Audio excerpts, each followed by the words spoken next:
প্রিয় দর্শক, আমরা এই মুহূর্তে রয়েছি সাভার জাতীয় স্মৃতিসৌধে। প্রথম প্রহরেই এখানে কিন্তু শ্রদ্ধা নিবেদন করেছেন রাষ্ট্রপতি এবং প্রধান উপদেষ্টা।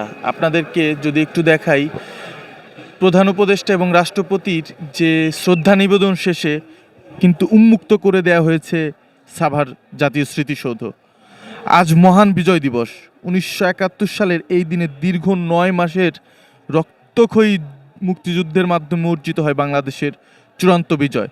দিবসটি উপলক্ষে সাভারের জাতীয় স্মৃতিসৌধে মহান মুক্তিযুদ্ধে শহীদদের প্রতি গভীর শ্রদ্ধা নিবেদন করেছেন রাষ্ট্রপতি ও প্রধান উপদেষ্টা।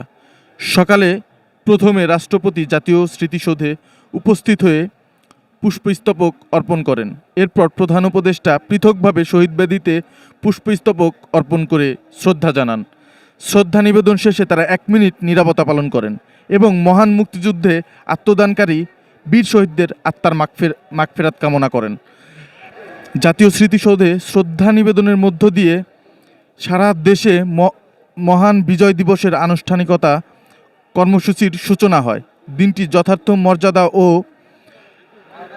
মধ্য দিয়ে উদযাপন করেছে জাতি। আপনাদেরকে যদি একটু দেখাই, এখানে উন্মুক্ত করে দেওয়ার পর থেকে হাজারো শ্রেণী পেশার মানুষ এবং হাজারো যে সাধারণ মানুষ তারা কিন্তু এখানে শ্রদ্ধা নিবেদনের জন্য উপস্থিত হয়েছেন এবং শ্রদ্ধা নিবেদন তারা করছেন।